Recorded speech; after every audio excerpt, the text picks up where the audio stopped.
We are recording. We are live. We are live. Welcome to Short Convo podcast. Yeah, it is a podcast. It is a podcast. As Miralai and my good friend JC Warrior of Light Cashman. And sir, good evening. Welcome. Good evening, sir. Hello. Yes, I'm good, thank you. I'm good. As I'm going to dive straight in again. Last week, I came with a direction for our conversation. I knew exactly what I wanted to talk about.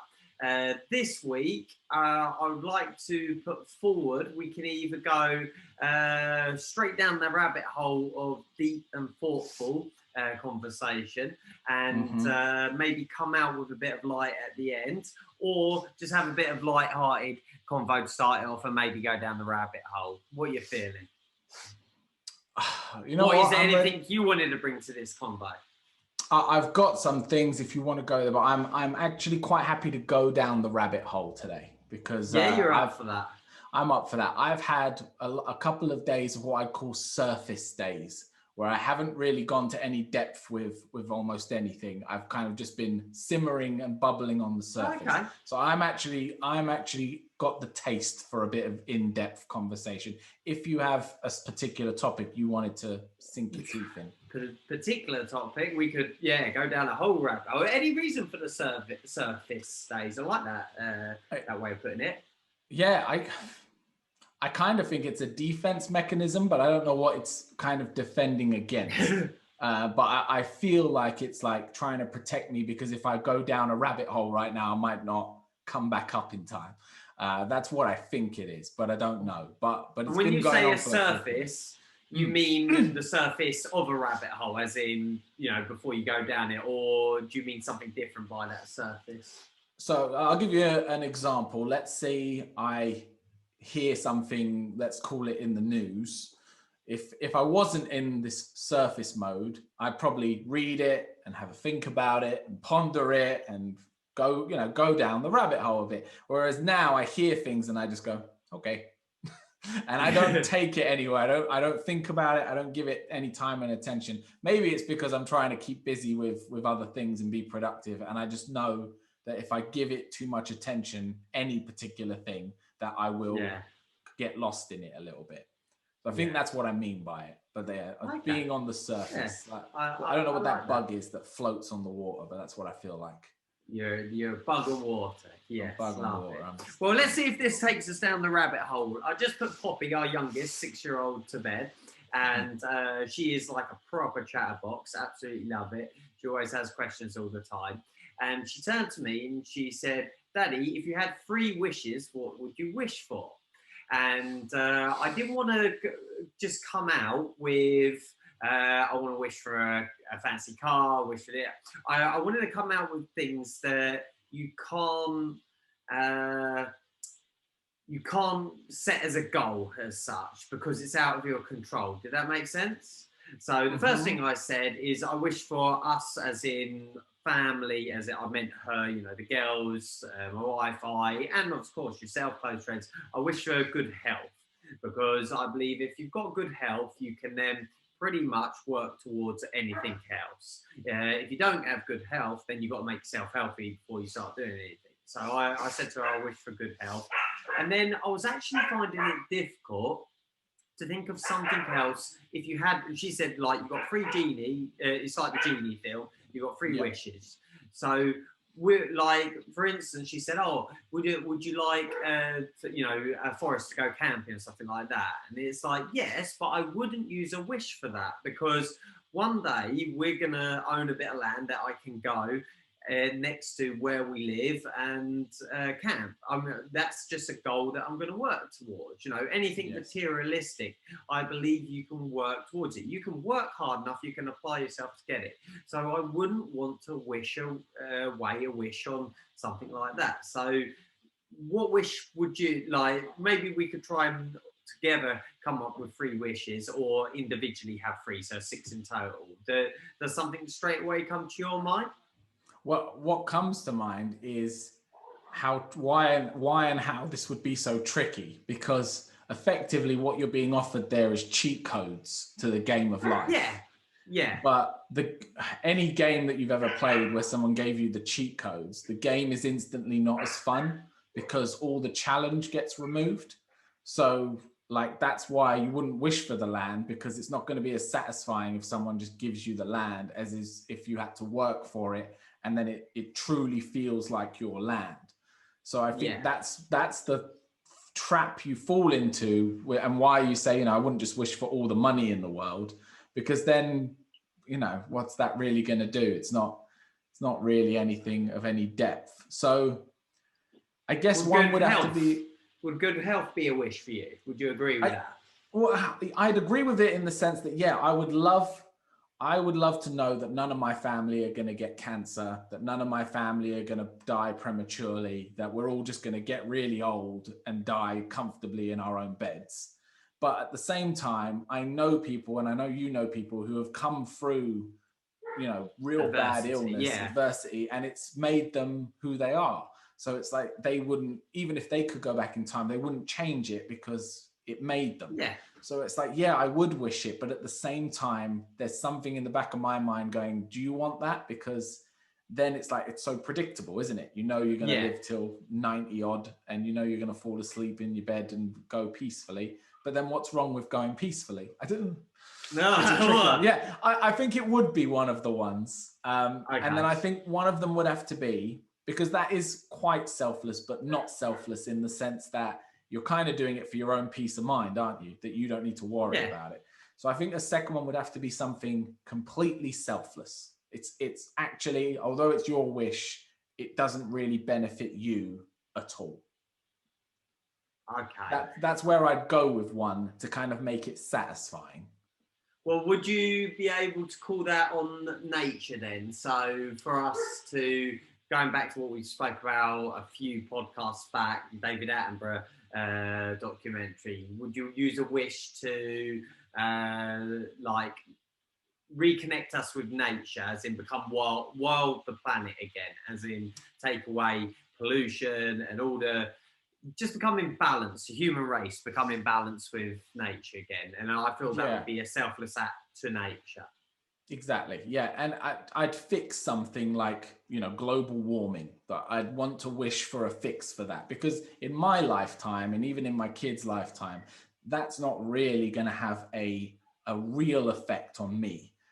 We're starting to see the effects of global warming. It's real. We all know it, except for Donald Trump, who doesn't believe it. Everyone. That's a topic I want to talk about later. We'll come back around to it. But I'd like to fix something in nature. And if we could just put it that, we fix all of that and just sort all of that out in one big wish, I think that would make me feel good. I'd be happy with that wish. Okay. And now we've got one more wish. One more wish. Wish for another 100 wishes, or that's written into the clause for the 3 wishes?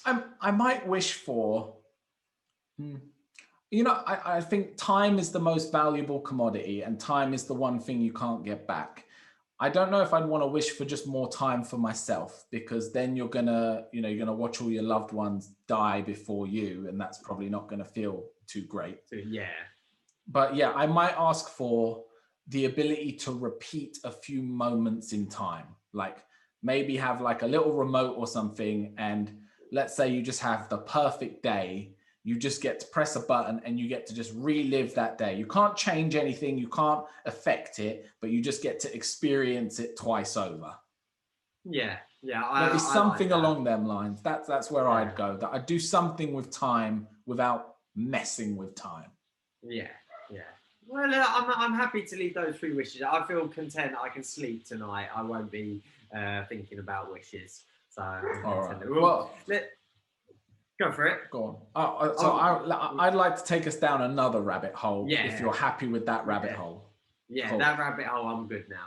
You probably don't know this, because I know you're not one for the news an awful lot. So I doubt you might be aware. Donald Trump is now banned from all social media platforms. Yes, so I have. I have been able to keep up with things like that. Yeah. What do you think about that? Just that. I know it's happened. I haven't bothered to put some thought to it, whether that's naive, wrong, whatever, good, bad, whatever. I haven't put any thought to it. So putting thought to it, uh, isn't social media meant to be a form of communication for us all to communicate on? But has he been banned from it because he's leading people in the wrong way because of his stature of who he is? Yeah. So, So the argument, I guess, is it freedom of speech or is it stopping hate crime? Like, where is it falling in terms of making those kind of decisions? so you're asking me then, is it a good thing or a bad thing? Is that what we're trying to establish here, or I guess so. what's brought it up? So I've just been pondering it in the sense that I don't like what Donald Trump does. I don't like even more so what his followers do, and what he seems to condone in terms of behavior, the Capitol, rushing of the Capitol building and all of that. Yeah, yeah. But I just found both the timing and the choice to permanently ban him now that he's basically no longer president. I just He's don't know. banned, is he? He's permanently banned from Twitter, and I don't know if he's permanently banned from Facebook, but Twitter have enforced a lifetime ban. For me, I guess the only reason I'm even questioning it at all is the timing, that they've waited for him to no longer be president to do. I haven't caught up with that news then. I knew that he'd been kicked off social media, but I didn't realise it was a permanent banning. Okay. Yeah.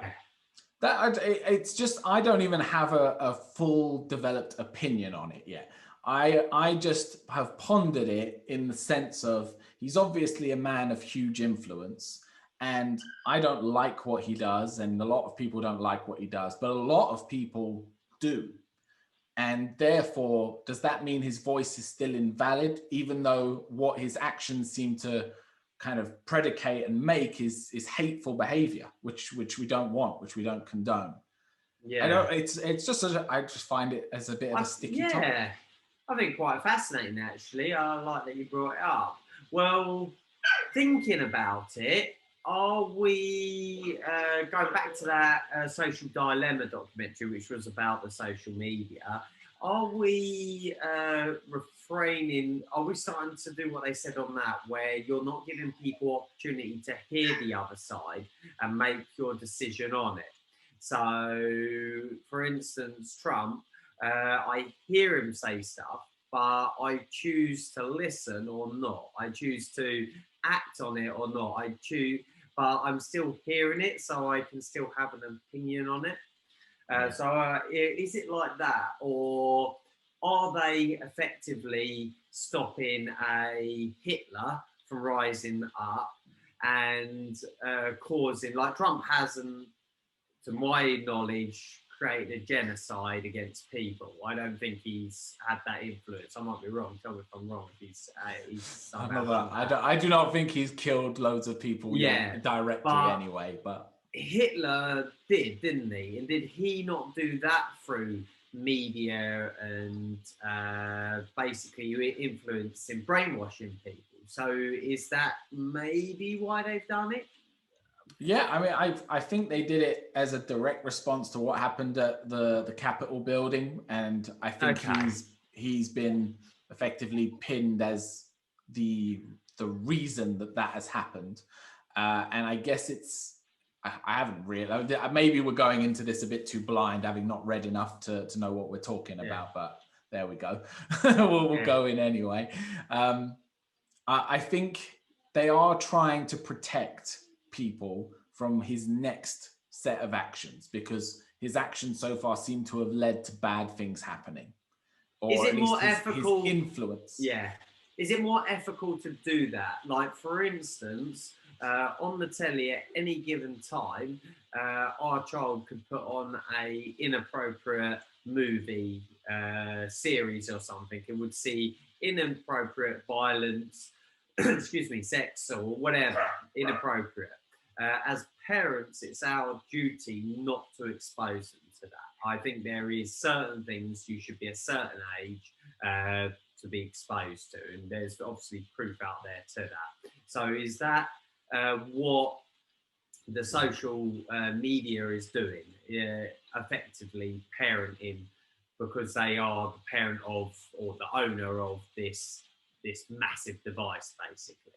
And therein lies the issue, right? Because we are not children, we are adults, and they are not our parents. In fact, they're not even our national leaders. They are owners of a tech company.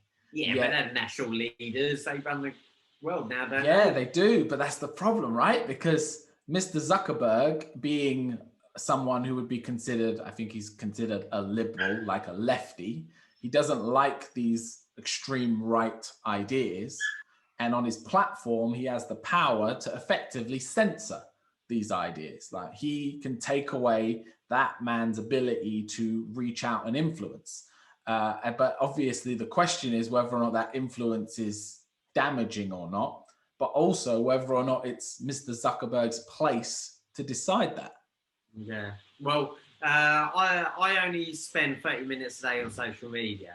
So I'm not going to waste 10 minutes on the old Facebook getting to me. I think that's the answer at the end of the day. Don't subscribe to any of it. And then if it matters, it gets to you, no? Yeah, for sure.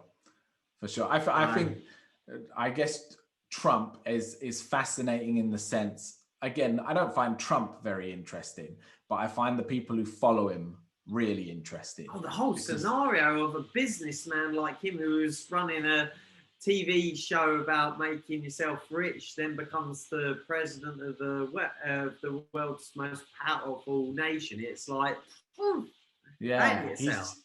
he seems to have championed like a lot of dark thoughts in people. You know, like there seems to be people out there, maybe I'm wrong, but there seems to be people out there who on the inside, very quietly, are racist, sexist, whateverist. Yeah. And now they have this champion.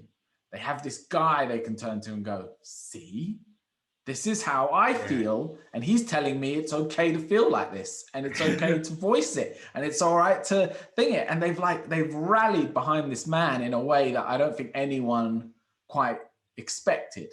Because we all, at least everyone on the surface goes, well, I'm not racist, I'm not sexist, I'm not this. But clearly some of us are, right? Because we're getting behind this man. Like there's millions of people who think that this guy is the bee's knees. Yeah. So we dig ourselves out of that rabbit hole. Please, that was as much as I enjoyed that conversation. That was a deep rabbit hole. That one. It's trouble as well. That one. I never feel any resolution having that conversation. You know what I mean? I never come out of it going, oh, okay, well, I understand and I'm at peace with it now. I always just leave it feeling a bit icky. But I thought I'd bring it.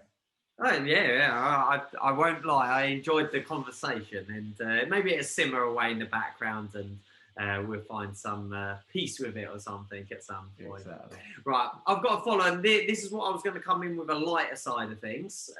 So we're heading to the latter part of the episode with a lighter side, and it's a follow-on from our top 3 of last week. We did top 3 Lego sets, didn't we? Top 3 Lego sets. Now, I'm presuming you can contribute to this, but I can't remember having a conversation about this. So, top 3 games. So, I'm talking joypad, joystick, handheld games. Have you ever been a gamer?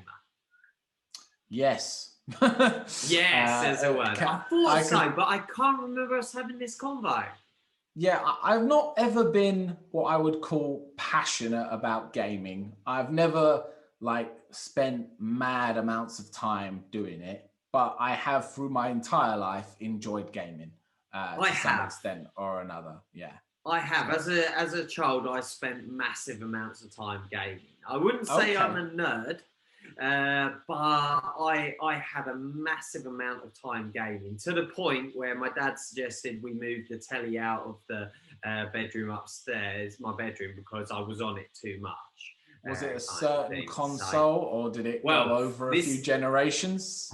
This is the convo. I'm actually quite like Lego. This gets me pumped as it's very nostalgic. I'm ready to go for this conversation. So what partly brought this up was our conversation last week about Lego, and then I've been watching there's a series on Netflix. That's the one called High Score, which is the history of gaming. Have you seen it? It's well worth watching. I've touched on it. Yeah, I haven't watched the whole thing, but I've seen it. It's only like 6 episodes or something. If you're a gamer, you'd enjoy it. You'd appreciate it. It's the history of the gaming. And the last one was about RPG and role-playing games and everything else. So where does it start with you with consoles? Tell me where your journey of gaming began. So first console I owned was a Mega Drive, I believe. That's the one the first one I remember. I didn't know if you'd date back that far. Impressive. Yeah. I date back that far. It was because my dad worked, but not through choice. It was definitely they just bought me the game console. You know what I mean? Which I think was the case for a lot of people. Is you either bought a Mega Drive or you were bought a SNES, and then that determined what way you went. Your fate. Cause I don't think I even knew about a SNES at the time. I just knew I've got the Mega Drive and I've got Sonic and I'm cool, I'm sorted. And I didn't even know about Mario until Game Boy, which then brought Mario onto that one. So yeah, I started on Mega Drive, Alex the Kid, Sonic the Hedgehog, and I had one of those gun games. Light guns. What, say Sonic again? Don't worry, I redeemed myself later. I'm assuming by your response that you were a SNES man. Well, in fact, I know you're a SNES man because you still have your SNES at the dojo, right? Yeah. The original. Yeah. But I make up for it. Hold on. You make up for it. I make up for it. As is currently, for those on the audio reaching below, and I've just had one arrive as well. 261 games. 621. 621. Yeah. So you've got a modded one then. Yeah. Has got like a mini something. He's not allowed to let someone know. Well, we're allowed to know, but there's actually quite strong laws about having games on here that you don't own in physical copy. So if anyone asks, and I do, I own all 601 games in physical copy. Impressive. Okay, so you've gone Sega Mega Drive, Game Boy. Yes. Grey box Game Boy. Grey box Game Boy. Yeah. Into Game Boy Color at some point, and then I believe PS1. And PS1. And then we went off from there, console wars and all the rest of it. Never did PC gaming. Did you ever do PC gaming? Well, if I may bore you or entertain you with my list, because I'm enjoying the I feel I maybe came in on the renaissance of the gaming. Like I have a memory of sitting with my brother and dad. I was young, so you know those really young memories. And I've got a turning joystick with two things, the Pong going up and down. Wow. So you had an Atari. Yeah, or I didn't, my brother or my dad, but someone had that. And I've got a memory, and then when you'd change and you'd play football, so you'd have the circle in the middle, and then you'd change and have hockey, and you'd have the circles at the side. Then it would just be a line for tennis. It was all the same thing, you know. I've got that earliest memory of that, and then there's quite a gap. And then my brother bought for me a Nintendo Entertainment System, the NES, for Christmas one year. He bought me a NES. 8-bit gaming. From that moment forward, he was forever the best brother. Like he had solidified himself in my life. Needed to do nothing more. Yeah, it was a Christmas, I think, or was it a birthday? I can't remember now. But I opened it, never expecting anything, not even really knowing what it was. I was quite young, and it was like, da-da, and it brought me. So Super Mario, I can't remember which games were on which console now. I will get to the games in a minute. But so I went NES, And then I went SNES, never looked at Sega Mega Drive. However, there was a period of time where I would go around a friend's house before school to play a console, and he had a Sega Mega Drive. So we quite enjoyed Streets of Rage, and it was a bit like better that. for 2-player games, if I remember. Like they had Yeah, a bit more of a selection for two controllers. And how that came about, we used to go, this was middle school, we used to run over the field to middle school, and we used to jump the front gate and play football on the entire playground before anyone else arrived. We just liked that freedom. And then they must have told our parents or something, and we were told we weren't allowed to do that anymore. So then we started to go to each other's house and play on the game consoles until literally we could just we had to sprint to school to get there in time before you were late. That was crazy memory. So I actually owned SNES, and then SNES, I had a Game Boy, I had a great Game Boy. I had a serious amount of games for that at that time as well. Game Boy, lived a lot on that. And then I suppose it was PlayStation 1, wasn't it? I think so. I can't think of. In between. Oh no, I didn't do N64. I didn't go down that route or anything. Well, that was with PlayStation 1, wasn't it? They were like competing. Was that it? Yeah, I think before that there was Sega Saturn and something else that just didn't. Dreamcast, is that? Yeah. Dreamcast is a bit later. I think that's more PS2 kind of time. Yeah. But PS1, I think, was the next big one after Game Boy. Yeah, I think I went PS1 and then PS2. Now Cece's got a PS3. Is the latest one PS4? So the 5 has just come out, but okay. I'd imagine that C's got a 4. Maybe she's got a 4 then. Yeah, past PS2, I lose track of games. I'm a parent, and gaming is not my life. I never went down the PS handheld or anything like that. My brother did. But I did have, the closest I got to PC gaming was an Amiga with the floppy disks. I did really, really enjoy that journey. I had a lot of floppy disks and cannon fodder, and a lot of games like that came onto it. So Lemmings, was that one of those? That was a strategy game. So top 3 games then, as top 3 games. This is like music. This is a big thing. So I've come in with a definite top 3, so I can start you off if bronze, like. silver, gold? Bronze, silver, gold. Yeah. I won't be able to do bronze, silver, gold, but let's go 1 for 1, and then I'll have one for sure. We're going to work our way up in awards, so we're going to go bronze first. You're going to have to go bronze, silver, gold, and I'm going to have to go 3 different categories of gaming because I can't separate them on such short notice. Okay, all right. It'd be too much to ask. Bronze is Grand Theft Auto Vice City. So effectively Grand Theft Auto 4, I believe it is. So Vice City. I did have San Andreas, and I did really enjoy that game. But Vice City was the first time in that series of games that you could fly something and you could roll the cars. Like Grand Theft Auto 3, you couldn't roll the cars and things like that. And it was just, in my opinion, such a well-designed story, music. It was just heaven on a game, that one. And I think we got it when I came back from somewhere and I didn't have clubs or something for it. It might have been like over Christmas or something. I got it. I played it literally for 3 days straight. I don't think I slept the first night, and I was just so absorbed with the game. You know, let's not go down the route of talking about violence in games and all of that. I just enjoyed getting on the motorbike and driving as fast as I could around the city with the music playing. So yeah, Grand Theft Auto Vice City will be in my top 3, definite.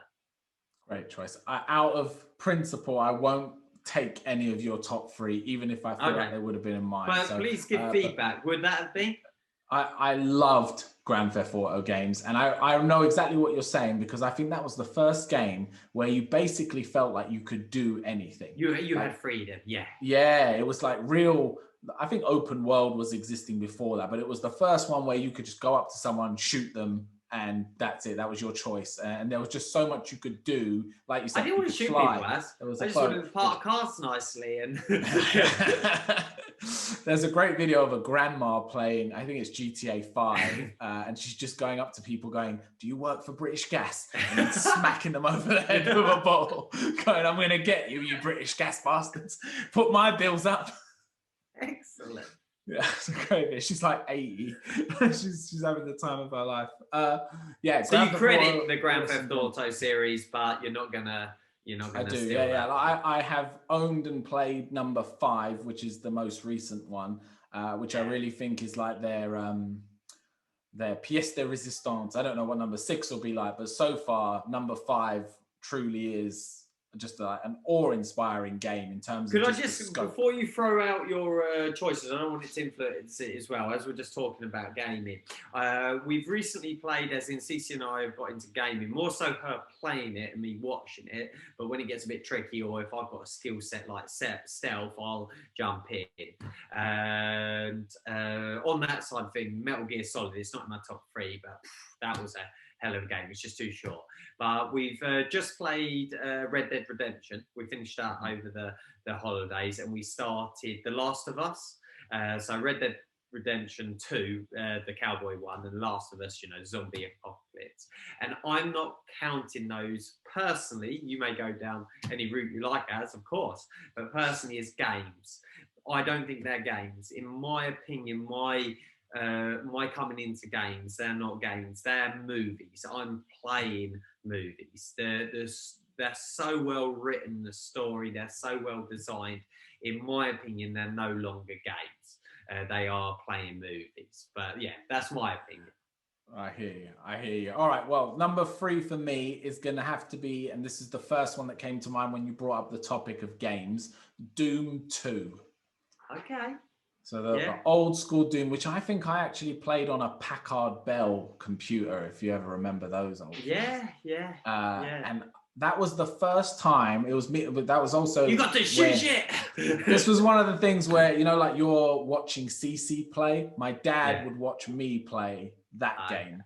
And I just remember it was the first time anything that wasn't real scared me, where you'd go around a corner and suddenly something would jump out at you and you'd literally crap yourself. You'd just be like, ah!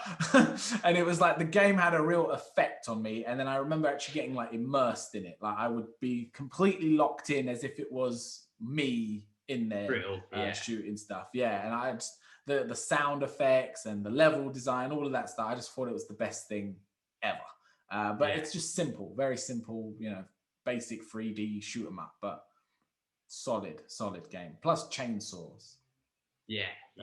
Wicked. So yeah, Doom 2 and then just the whole Doom series. But Doom 2 was the one I played first. And it was also just like blood and guts because you just didn't really get exposed to that up until then. And suddenly you're like chainsawing something's head off and shooting something with a double barrel shotgun. And your dad's like, yeah, good job. And you're like, yeah, good job. I'm doing it right. Well, my silver is going to a different category of games, and in this category, I would have liked to have said Street Fighter 2, things like that. The versus player thing. I did love Street Fighter and that kind of thing. But I know what you're going to say. What? You're going to say. I don't think you'll get it. I think I will. I think you're going to say Fight Night. No. No? Not the boxing game? No, I did it. Super Punch, I really enjoyed that. The old NES or SNES, whichever one is it. It might take you by surprise. Worms. Oh, okay. Yeah, no, you've gone a completely different way. Yeah, Worms. Okay. I don't know if it goes into the same category. I don't think it does, but I'm not quite sure what category it goes into. My first group of people that I travelled with martial arts with, so ding that bell. So we're going prior Wolfpack days, we're going prior Team Spirit days, SWAT or anything else. There was Shiab, there was Paul, there was a Stephen and a Mark, but there was us three, Shiab, Paul and I in particular. But there was a couple of others that jumped out. We were like 13 to 15-year-olds, maybe a bit younger. And we were the first group that I travelled with competitively and everything. There wasn't a group before that, and we used to quite often stay over at each other's houses. Quite often at mine of an evening before competition, the night before, because my dad would drive everyone to the competition. And it must have spanned a couple of years. It was on the old Amiga with the floppy disk, but we used to play Worms. And when I said we used to play Worms, anyone not familiar with Worms, do you want to explain the game as? Has anyone not heard of Worms? Oh, okay, well, tell us if you don't know, haven't heard of Worms. I guess has Cece heard of Worms? I'm going to ask her after this, and I'll find out. Because I'd imagine from her age down would never have heard of Worms. But I'd think anyone listening to this probably knows what Worms is. But if they don't, quick rundown: turn for turn. Effectively, think of chess, but with worms and bazookas and exploding sheep, right? Yeah. Take a turn, you choose where your worm moves and how it attacks or what it uses. You've got a selection of crazy weapons that do all sorts of things. And then your opponent goes. You can play against computers, but of course you can also play against people. So we had our team saved. We had all of our team names saved. So we had like a running stat of how good your team was. They were all like film stars or fighting stars or something or other. And we used to spend hours on an individual game. We were so good with building. Worms is just up there because it just created so much positive time on a screen. Of fun and just being kids at that age, So Worms is up there as my silver.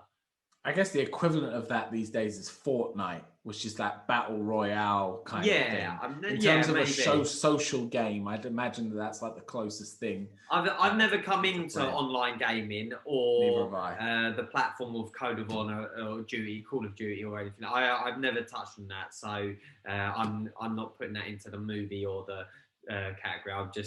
I don't have experience with those. That's fine. Neither do I. I have tried it once or twice and gone, nope, not for me, and ran away with both hands. So, all right, my number 2, and this is about as geeky as it gets, but I can't not include it because if I was going to say the game that I've spent the most hours on, it's this one, and it would be the original Sim City or Sim something.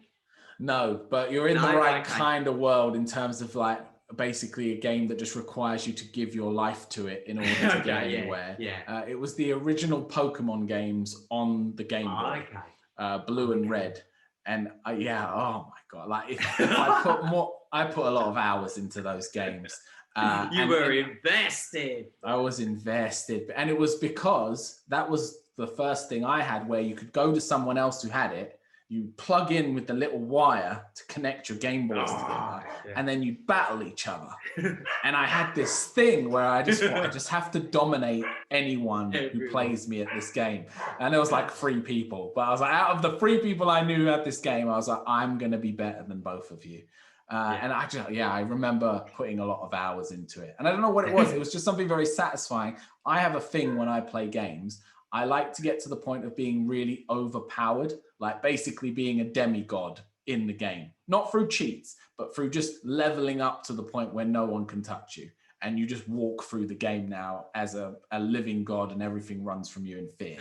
And that game really allows it as long as you just put in, half of your childhood. Well, you're saying about cheats, Red Alert, can you remember the one where you build bases? It's one of the first ones that you build like war bases and each other.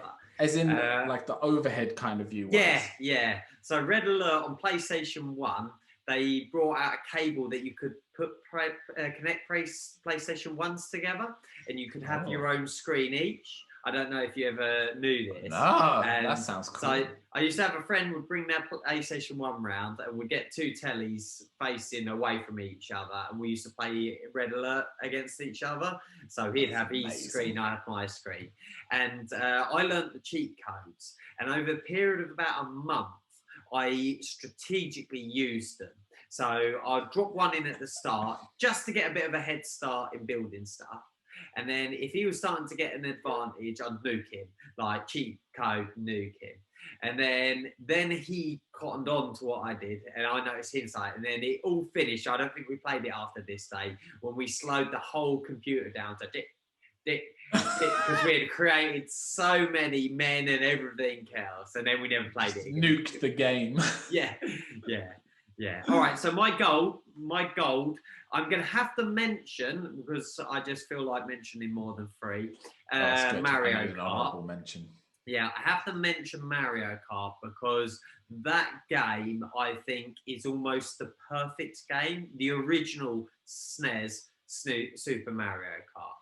I thought you were going to say N64. Mario. No, I didn't. I played it on the Wii for a bit of fun and that, but I'm saying the original SNES Nintendo Super Mario Kart, because it gives me travel sickness. Does it really?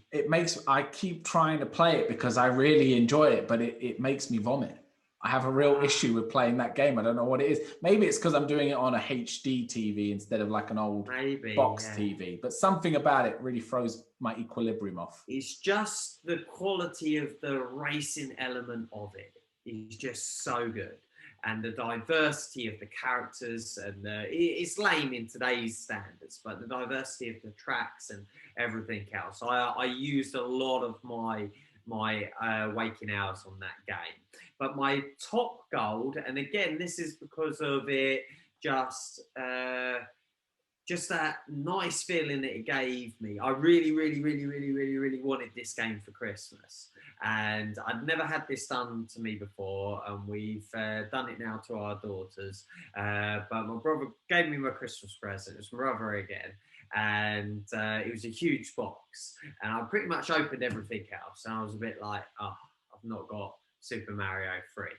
I've not got the yellow box, and I've opened it, and being grateful as you do it at that age, and there's loads of stuff, and I pulled the stuffing out, and at the bottom of this huge box was the yellow packaging with Mario with his raccoon tail. I just ran around the house completely elated. And that game, I just think it was one of the best feelings, associations to a game I had, just because of that moment more than anything. And I really enjoyed that game. I can remember hurting my hand playing that game. I had popped my thumb or something. And of course, on the D-pad, that's impossible. Like today, you could get away with the joystick, but on a NES, there was no way that you could use a D-pad. So I super glued a battery. I was allowed batteries because I didn't eat them. I super glued a battery to the D-pad and made it a joystick because you couldn't buy them at the time. So I could still play that game. That's to the level that I was invested with it. And then once my thumb healed, I realised that I couldn't get the battery off the D-pad. So that became Player 2 D-pad. That's a great choice. Only she doesn't do video games other than Super Mario 3 and Super Mario World. Oh, brilliant. And I guess I call it her superpower. She has absolutely no limit to how many times she can die before she gets like pissed off and walks away. I have watched her play the same level for like an hour and a half. And if you looked at her face at minute 1 and minute 90, it's the same face. She has not in any way built any frustration or anger at it at all. And at the end of 90 minutes, just enjoying it. Yeah, at the end of 90 minutes, she just goes, I'm done, and puts the remote down, and that's it. Whereas I would have flung it at the TV and wrecked something and stormed out the room. Yeah. So, Mario is a solid shout. All right, my last one. So honorable mention to GoldenEye on the N64. Yeah. I don't know if you ever played that. Yeah, but I didn't go down the route of owning it, but have enjoyed many moments on that game with someone else's. Again, the multiplayerness of it. That was it. I never played the story or anything. Yeah, because I think you could have 4 controllers of a Nintendo 64. Yeah, it had the 4 ports, yeah. So I think that's what it was. I have memories of, I can't remember who the hell I played with, but yeah, we were playing 4-person gaming, and I just thought that was amazing at the time. Another honorable mention that I'll just sneak in again, because I just put a lot of hours into it, were the early Assassin's Creed games. I didn't go, I was out of gaming, I think, by then. This was, I think, PS2, but yeah, probably just on the tail end of when you were playing them. But if you think of what Red Dead Redemption is now, this was like the granddad to what that game was in terms of really good storytelling through open world gaming. It was the first time where I got invested, and violence, yeah. But the first time where you got invested in the character, where you actually cared about the character of the game, which I think is where it turns to like, it's almost like playing a movie at that stage. But yeah, my gold actually goes to a really recent game, just to shift it, because everyone right now is thinking, oh, these two old guys talking about everything 16-bit. Old gaming. But this breaks your rule of the movie game, and I know if you played it, you'd love it as a movie, but not so much see it as a game. Ghost of Tsushima, which is a samurai game. And my lord, it's so good, Jay. Imagine your favorite samurai movies, like directed by Quentin Tarantino, and then put in a game. It was that good. Okay.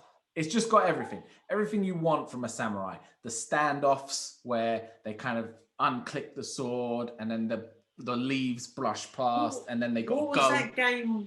It was like a Street Fighter samurai, but you didn't have health bars. Like if you hit them in the head with the right shot, you'd kill them instantly. But if you hit them in the leg, it would like disarm their leg and things like that. Ninja Gaiden? Yeah, maybe. I remember that. I don't think they cracked coding or whatever it was quite right. It didn't. There was glitches or there's things that just didn't work quite right in the flow of it, but they certainly cracked that whole. Oh yeah, I'm gonna have to CC and I hook that up at some point. We're on the Last of Us journey. I can't recommend it enough. Just the paper doors, sword through the door, pull them through the door. It's okay. If you like samurais, it's a done deal. You can't go wrong. Oh, cool. See, we came out light, didn't we? We went down. We started pretty dark, and we've come out very, very light. So hopefully people stuck around for the happy part at the end. I've come quite prepared with a video game quote. So wow, you are prepared. I have prepared. A quote, but it's not a video game quote. Go on then, hit us with your video. This is by Dimitri Martin. I don't know who he is, so I googled. He's an American comedian who must obviously like games, and he says, "I like video games, but they are very violent. I want to create a video game in which you have to help all the characters who have died in the other games. Hey man, what are you playing? Super busy hospital. Could you leave me alone? I'm performing surgery. This guy got shot in the head like 27 times." I just think that would be a great game. If all of the injuries, so you'd have all the dead Street Fighter characters and all of that going in with broken bones, and you fix them, and then something from Wreck-It Ralph or wherever else they come from, Pac-Man, and yeah, I think that would be a good game.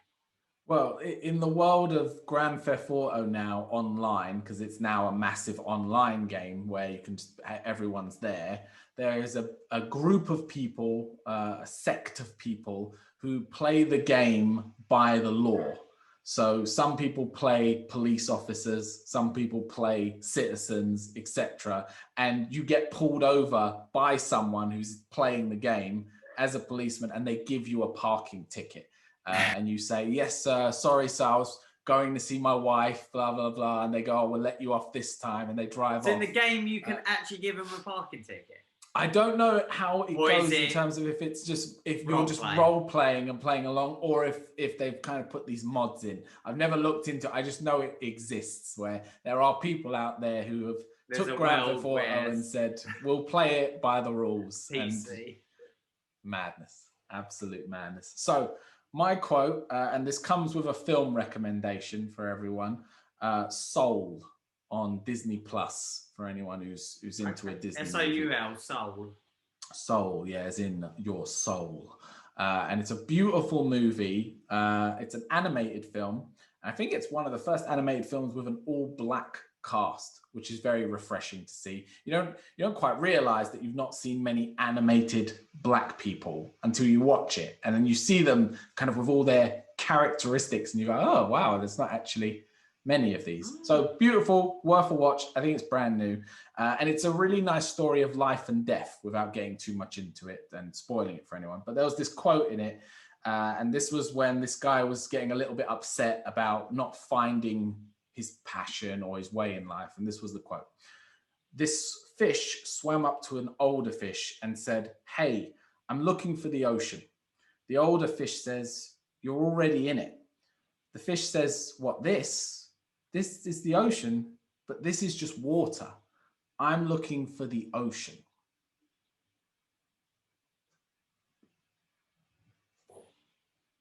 Just let that simmer for a minute. Liking that. I'm not even sure I understand it, but I know I like it. You're not meant to, are you? No, you're just meant to go, ooh. It made me happy. Cool. Cool. Well, I've really enjoyed talking about games there. I'm a bit puzzled by Trump. And I feel at peace if a genie came to me. I feel ready for 3 wishes. So on that note, I know we haven't talked about food and other things, but we can bring that next week, can't we? I think we've covered quite a bit of ground there. I think food would be overdoing it at this point. Yeah. My belly's full. My belly's full. I'm not hungry anymore. See you later, people. If you're a podcast or whatever else is out there listening to us, thank you. Do the things. Cheers, guys. See you later. Peace out.